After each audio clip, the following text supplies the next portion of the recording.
Hello student, आप सभी लोगों का महादेव जी के क्लास में मैं स्वागत करता हूं। आज हम आपको पढ़ाने वाले हैं रफ़ी उद दर्जात के बारे में बताने जा रहा हूं। थोड़ा इसके पीछे की हिस्ट्री आप लोग जान लीजिए। इसके पहले कौन शासक था? फारूक सियार था। फारूक सियार जो था वो सैयद बंधुओं की कठपुतली बन चुका था। और जब फारूक सियार ने सैयद बंधुओं को अपने जीवन से हटाना चाहा तो सैयद बंधुओं ने खुद मराठों के सहयोग से फारूक सियार की हत्या करवा दी। अब इस समय सैयद बंधु जो थे वो मुगल साम्राज्य में सर्वे सर्वा हो गए थे। क्यों? क्योंकि जो सैयद बंधुओं में अब्दुल्ला खान था वो वजीर बन चुका था। वजीर का मतलब प्रधानमंत्री था, और सारी चीज़ें शासन प्रशासन की जो जिम्मेदारियां होती हैं वो प्रधानमंत्री के अंतर्गत आती हैं। और ये जो उसका भाई था हुसैन अली, वो मीर बख्शी था। मीर बख्शी का मतलब होता है कि प्रमुख सेनापति की भूमिका में था। जब प्रमुख सेनापति की भूमिका में और वजीर दोनों ने ही पूरे मुगल साम्राज्य के शासन सत्ता को अपने तरफ खींच लिया था। ये सैयद बंधुओं ने क्या किया था कि जिसको चाहते थे शासक बनाते थे, अगर इनके खिलाफ कोई एक्शन लिया जाता था तो उसे हटा देते थे। सैयद बंधुओं का इतना मजबूत गुट बन चुका था मुगल शासन में कि सैयद बंधु ही आगे चल के किंग मेकर की भूमिका में आ गए। जिसको चाहते थे उसको राजा बना देते थे, जिसको चाहते थे अगर उनके खिलाफ आपने कोई एक्शन लिया तो उनको हटा देते थे। तो हम किसके बारे में पढ़ेंगे? फारूक सियर की हत्या तो सैयद बंधुओं ने मराठों के सहयोग से करवा दिया था, लेकिन सैयद बंधुओं ने अब रफ़ी उद दर्जात को शासक बनाया। क्या? रफ़ी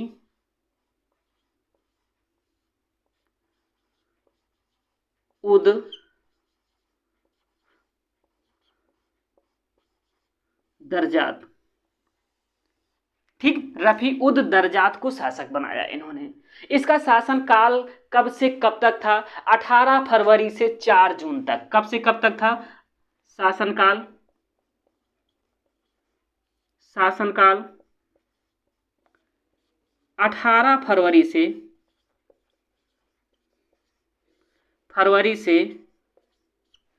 4 जून तक। 4 जून तक रफ़ी उद दर्जात का शासनकाल था। सैयद बंधुओं ने इसको मुगल शासक को पूरी तरीके से अपने हाथ की कठपुतली बना लिया था। जो सैयद बंधु कहते थे वही रफ़ी उद दर्जात करते थे। इनके जीवन काल की एक महत्वपूर्ण घटना थी, ठीक है। वो घटना क्या थी? एक औरंगजेब का विद्रोही पुत्र आप लोगों ने सुना होगा जिसका नाम था अकबर द्वितीय, ठीक।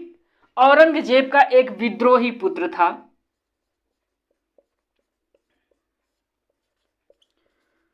औरंगजेब का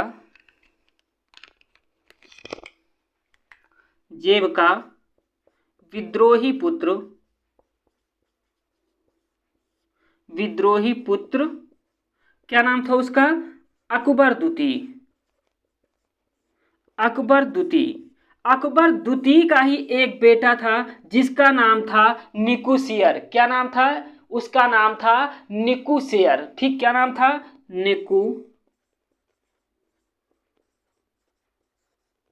निकुसियर, ठीक। इसने क्या किया था? दिल्ली की शासन सत्ता कौन संभाल रहा था? रफ़ी उद दर्जात संभाल रहे थे। लेकिन इसी समय नेकुसियर ने सारे विद्रोहियों को एकत्र कर लिया। मतलब मुगल साम्राज्य के सारे विद्रोहियों को इसने एकत्र किया और आगरा में इसने क्या किया कि आगरा में अपने आप को नेकुसियर ने बादशाह घोषित कर दिया। जब ये बात रफ़ी उद दर्जात को पता चला तो सैयद बंधुओं की मदद से नेकुसियर को वहां से हटा दिया गया। अब हम बात करेंगे कि रफ़ी उद दर्जात के शासनकाल की सबसे महत्वपूर्ण जो घटना थी वो नेकुसियर को आगरा की गद्दी पर विद्रोह करके बैठना ही इसके शासनकाल की महत्वपूर्ण घटना थी। अगली बात हम ये करेंगे कि आपसे क्वेश्चन पूछा जाएगा कि मुगल काल में सबसे कम समय तक शासन करने वाला शासक कौन था? तो ये रफ़ी उद दर्जात जो था मुगल काल में सबसे कम समय तक शासक था। सबसे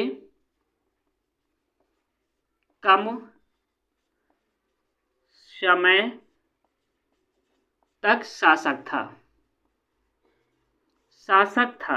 ठीक, ये क्वेश्चन बहुत पूछा जाता है कि मुगल काल में सबसे कम समय तक शासन सत्ता किस शासक ने संभाली थी। तो रफी उद्दरजाद जो था, मुगल काल में सबसे कम समय तक शासन सत्ता इसने संभाली थी। इसकी जो मृत्यु हुई थी ना, वो क्षय रोग की वजह से हो गई, जिसको कहते टीबी हो जाना। ठीक है, मृत्यु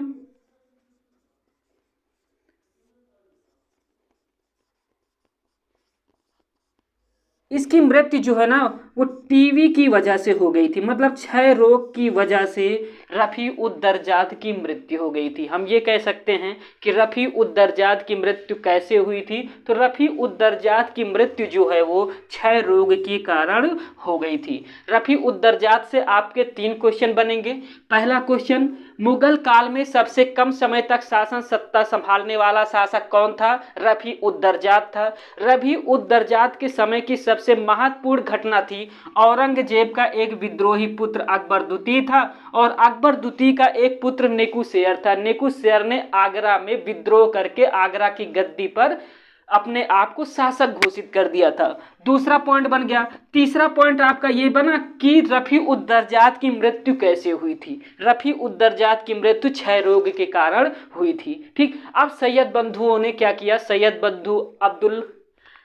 बंधु अब्दुल्ला ने क्या किया कि अगला शासक इन्होंने रफी उद्दौला को बनाया। रफी उद्दरजात के बाद इन्होंने अगला शासक रफी उद्दौला को बनाया। चलिए, किसकी बात करने जा रहे हैं? रफी उद्दौला की। इसके बाद शासक कौन बना? रफी उद्दौला। रफी उद इसके बाद रफी उद्दौला को सैयद बंधु ने राजा बनाया। ठीक, क्योंकि सैयद बंधु इस समय किंग मेकर की भूमिका में आ गए थे, जिसको चाहते थे राजा बना देते थे और जब चाहते थे उसको गद्दी से हटा देते थे। इसीलिए सैयद बंधुओं को भारतीय मुगल काल के इतिहास में किंग मेकर के नाम से जाना जाता है। ये पॉइंट आप लोग याद करिएगा। सैयद बंधुओं को मुगल इतिहास में किंग मेकर के नाम से जाना जाता है। ये पॉइंट, ये क्वेश्चन आप के एग्जाम में बहुत बार पूछा जा चुका है। ठीक, अब सैयद बंधुओं ने रफी उद्दौला को शासक बनाया, लेकिन शासक बनाने से पहले रफी उद्दौला को एक उपाधि दिया। वो उपाधि कौन सी थी? शाहजहां द्वितीय। शाहजहां द्वितीय की उपाधि देकर रफी उद्दरजात को क्या किया कि मुगल गद्दी पर बैठाया। रफी उद्दौला के समय में जो राजा अजीत सिंह थे, अजीत सिंह ने अपनी पुत्री का विवाह फर्रुखसियर से किया था। फर्रुखसियर की हत्या कर दी गई थी। तब अजीत सिंह ने क्या किया था? रफी उद्दौला के समय में अपनी पुत्री को मुगल हरम से ले गए थे और ले जाकर उन्हें फिर हिंदू धर्म में परिवर्तित कर दिया था। ठीक है, इसीलिए रफी उद्दौला जो था ये इतना अय्याश टाइप का आदमी था कि ये अफीम का आदी हो चुका था। किसका? अफीम का।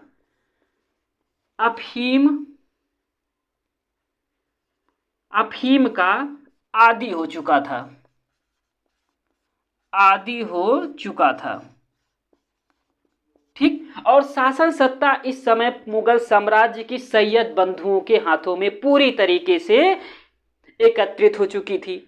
जिस देश का वजीर प्रधानमंत्री अब्दुल्ला खान हो जैसे इंसान हो, हुसैन अली जो से मुख्य सेनापति की भूमिका में हो, वो शासकों को कुछ समझता ही नहीं था। इसीलिए कुछ समय बाद रफी उद्दौला की मृत्यु हो गई। ठीक, मृत्यु किसकी वजह से हुई? इसकी पेचिश पड़ने की वजह से। पेचिश नामक बीमारी, ये क्या होती? पेट की बीमारी है। पेचिश नामक बीमारी की वजह से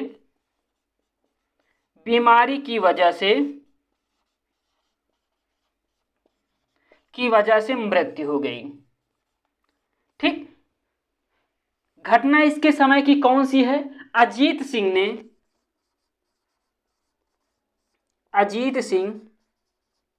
अपनी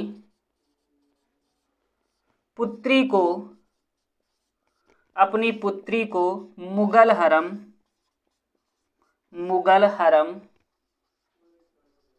हरम से ले जाकर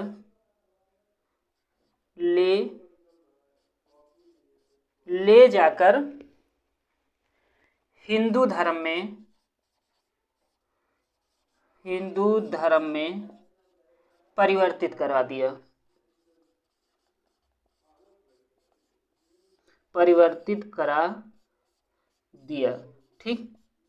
रफी उद्दर्जात से आपके एग्जाम में 3 क्वेश्चन बने थे। रफी उद्दौला के शासनकाल से आपके एग्जाम में सिर्फ 3 क्वेश्चन बनेंगे। पहला क्वेश्चन क्या बनेगा, रफी उद्दौला ने कौन सी उपाधि धारण किया था? तो शाहजहां द्वितीय की उपाधि रफी उद्दौला ने धारण किया था। रफी उद्दौला की मृत्यु कैसे हुई थी? रफी उद्दौला की मृत्यु जो है वो पेचिश नामक बीमारी की वजह से हुआ था। और रफी उद्दौला के समय में अजीत सिंह ने अपनी पुत्री को मुगल हरम से ले जा करके हिंदू धर्म में परिवर्तित कर दिया था। मतलब 1 क्वेश्चन, 2 क्वेश्चन और 3 क्वेश्चन, मतलब रफी उद्दौला और रफी उद्दर्जात से सिर्फ आपके 3 क्वेश्चन आपके एग्जाम के बेस से इंपॉर्टेंट है। ये चीज आप जरूर याद रखिएगा। ठीक है, चलिए आगे बात कर लेते हैं। अगला शासक जो बनता है वो मोहम्मद शाह बनता है। बनता नहीं, बनाया जाता है, क्योंकि रफी उद्दौला की पेचिश पड़ने से इसकी मृत्यु हो गई थी। ठीक, चलिए अगला शासक की बात कर लेते हैं।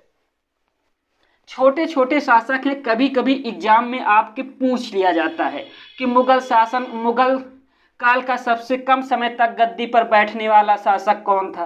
किसकी मृत्यु क्षय रोग से हुई थी? किसकी मृत्यु पेचिश पड़ने से हुई थी? सैयद बंधु कौन थे? सैयद बंधु किस दल को किंग मेकर के नाम से जाना जाता है? तो ये सारे क्वेश्चन हैं, पूछ लिए जाते हैं। चलिए आइए अगला क्वेश्चन क्या है।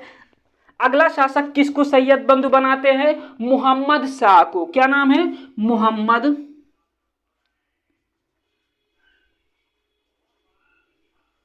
मोहम्मद शाह। ये मोहम्मद शाह के नाम से गद्दी पर बैठता है। इसका जो अन्य नाम होता है उसका क्या? रोशन अख्तर।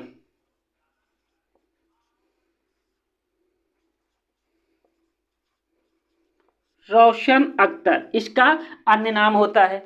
इसका शासन सत्ता कब से कब तक था? 1719 से 48 तक था। कब तक था? 1719 से 1748 तक था। ठीक, बात करते हैं मोहम्मद शाह था कौन। मोहम्मद शाह जो जहान शाह का पुत्र था। मोहम्मद शाह जहान शाह के पुत्र को सैयद बंधुओं ने राजा बनाया।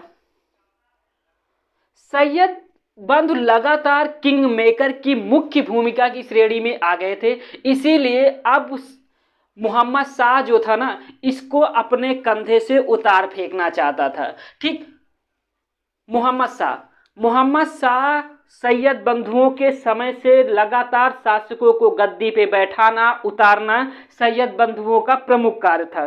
सैयद बंधुओं को इस समय तक मेन टाइटल मिल चुका था कि सैयद बंधुओं को अब से किंग मेकर की उपाधि भारतीय इतिहास में दिया जाने लगा। मोहम्मद शाह जो था इतना सुरा और सुंदरी का आदी था कि इसको लोगों ने उपाधि दे दिया। क्या उपाधि नाम दिया? मोहम्मद शाह रंगीला। आज भी गांव समाज में क्या कहते, का हो रंगीले एकदम से। तो मोहम्मद शाह सुरा और शराब में इतना डूब गया कि इसकी उपाधि पड़ गई रंगीला।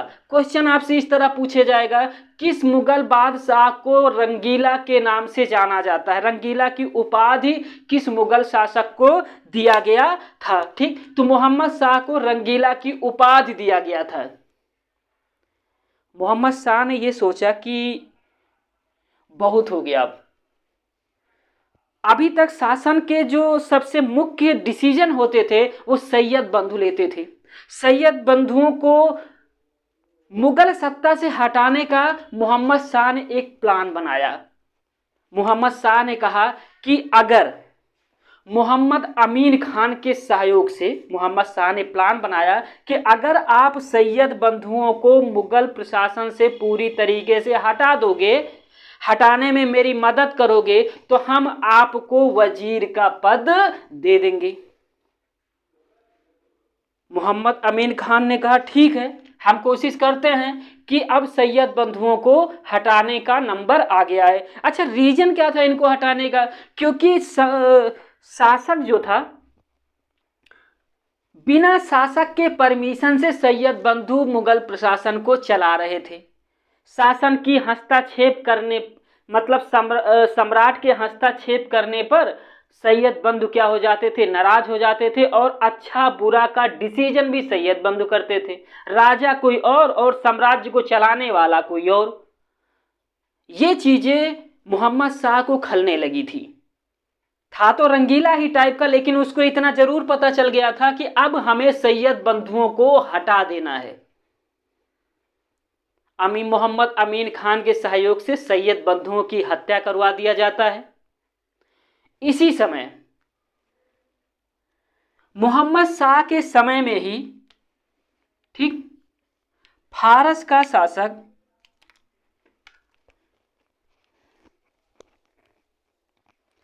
मोहम्मद शाह के समय में फारस का शासक नादिर शाह आक्रमण किया, ठीक, और ये दिल्ली तक पहुंच गया। दिल्ली में नादिर शाह ने कत्लेआम मचाया।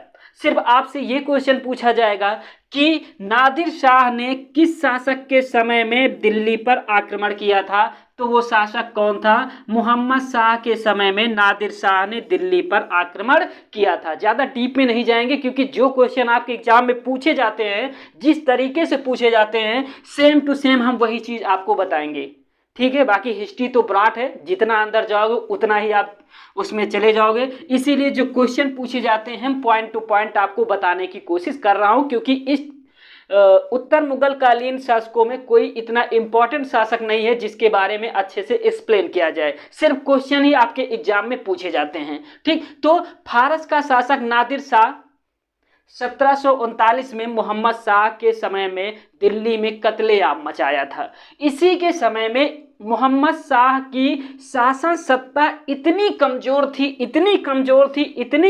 थी कि बाजीराव प्रथम ने 500 घुड़सवार सिपाहियों को लेकर के बिना किसी मुगल शासन प्रशासन के रोकथाम के मराठे दिल्ली तक पहुंच गए थे। मतलब 500 सैनिकों को रोकने की क्षमता मुगल शासकों में नहीं बची थी।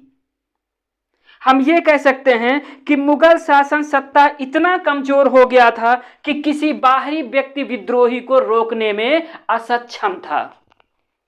इसीलिए हम कहते हैं कि मोहम्मद शाह रंगीला, सीधा सीधा मोहम्मद शाह के आगे यहीं से रंगीला जोड़ दो। मोहम्मद शाह रंगीला इतना शासन प्रशासन चलाने में असमर्थ था कि कोई भी दिल्ली तक सेना लेकर के पहुंच गया। मराठे 500 घुड़सवार सेना लेकर के इसके शासन सत्ता दिल्ली तक पहुंच गए थे। मोहम्मद शाह इतना आलसी प्रवृत्ति का व्यक्ति था कि इसके समय में हैदराबाद स्वतंत्र हो गया, अवध भी स्वतंत्र हो गया, ठीक। हैदराबाद,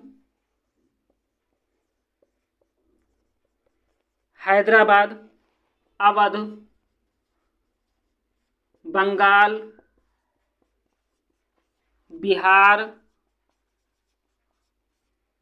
उड़ीसा, ये जो क्षेत्र, ये जो प्रांत थे ना, जो सूबे थे मुगल साम्राज्य के, ये सारे प्रमुख सूबों में से एक थे। ये क्या हुआ, मोहम्मद शाह के समय में सब अपने अपने आप को स्वतंत्र घोषित कर दिया। मतलब अब से मुगल सत्ता का कोई भी कर वगैरह नहीं जाएगा। अब से हम शासन सत्ता खुद अपने हिसाब से अपने राज्य में खुद करेंगे। ये मोहम्मद शाह के समय की प्रमुख घटनाएं थी। चलिए, आपके एग्जाम में कौन कौन सी घटनाएं याद रखनी मोहम्मद शाह की?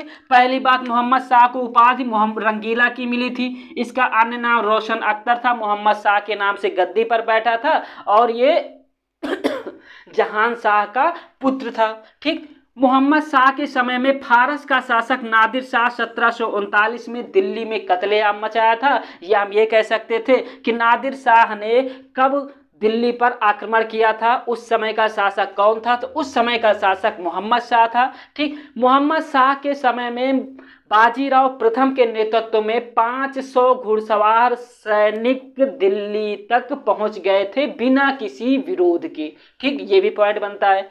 अगला पॉइंट क्या है? मोहम्मद शाह के समय में हैदराबाद, अवध, बंगाल, बिहार और उड़ीसा पूरी तरीके से अपना शासन सत्ता चलाने में समर्थ थे। हम ये कह सकते हैं कि मोहम्मद शाह के समय में ये जो प्रांत सूबे थे ये अपने आप को स्वतंत्र घोषित कर लिए थे। ठीक, बस मोहम्मद शाह के इतने ही पॉइंट हैं जो आपके एग्जाम के बेस से इंपॉर्टेंट है। 5-6 पॉइंट है, आप लोग नोट कर लीजिए क्योंकि जरूरी है। ठीक, उसके बाद अगला शासक बताते हैं। अगले लेक्चर में उत्तर मुगल वर्ती शासक खत्म हो जाएगा पूरी तरीके से। ठीक है,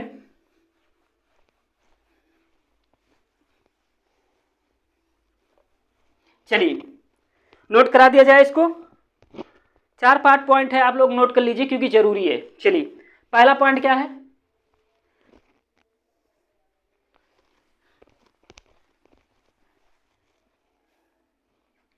पहला पॉइंट है रफी उद्दरजात।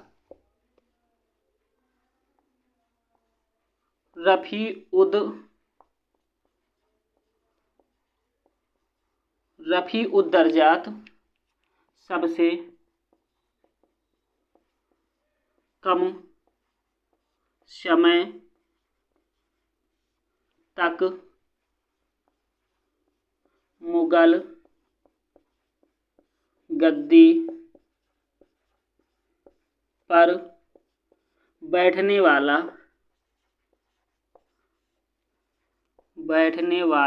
शासक था।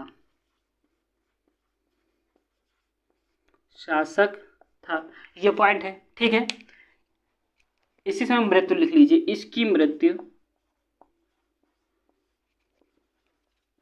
इसकी मृत्यु ठीक है, क्षय रोग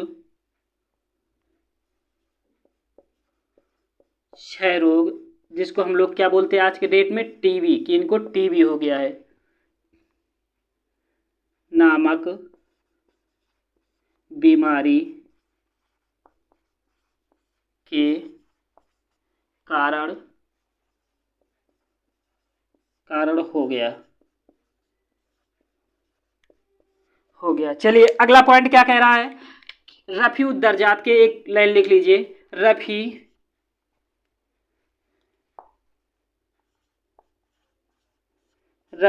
उद दौला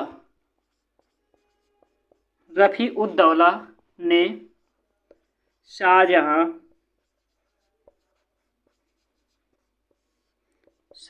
द्वितीय की उपाधि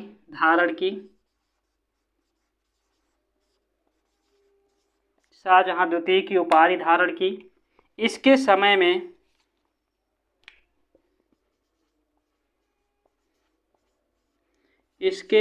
में अजीत सिंह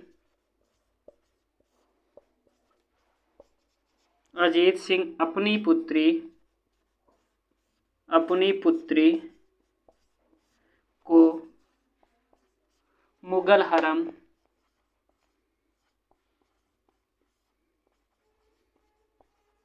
हरम से वापस ले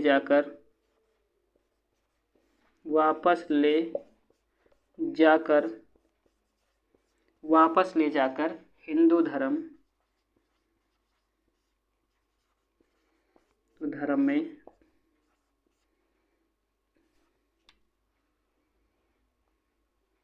शामिल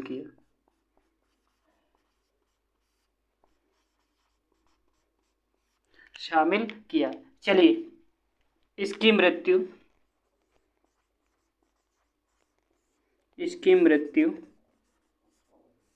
पेचिश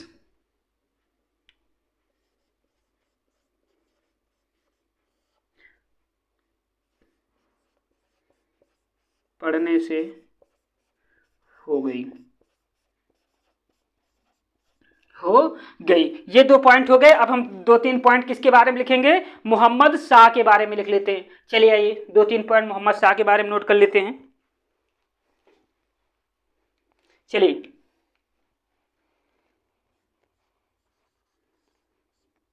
मोहम्मद शाह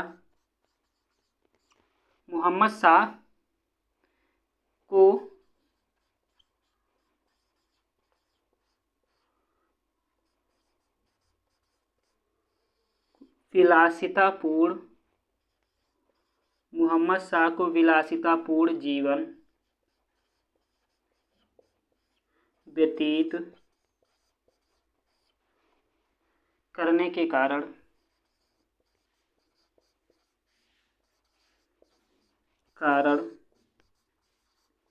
इसे रंगीला उपाधि दिया गया।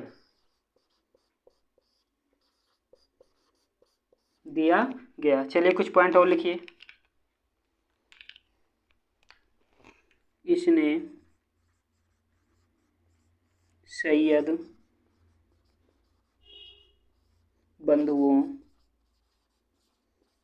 सैयद बंधुओं की हत्या करवा दी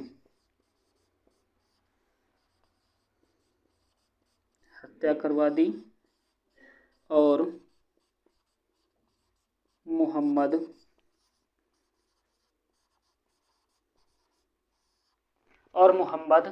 अमीन खान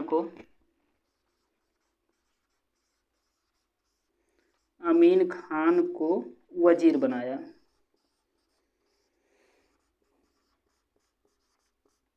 और मोहम्मद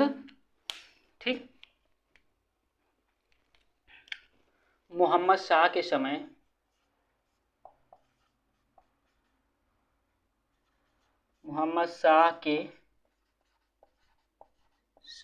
फारस का शासक नादिर शाह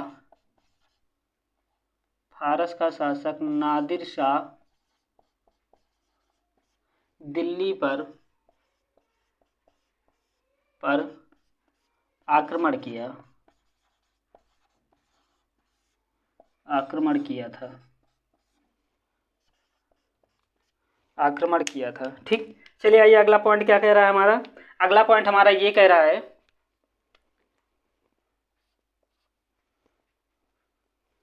मोहम्मद शाह के समय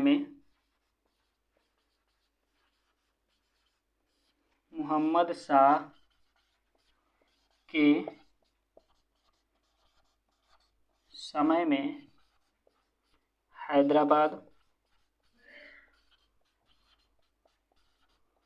हैदराबाद अवध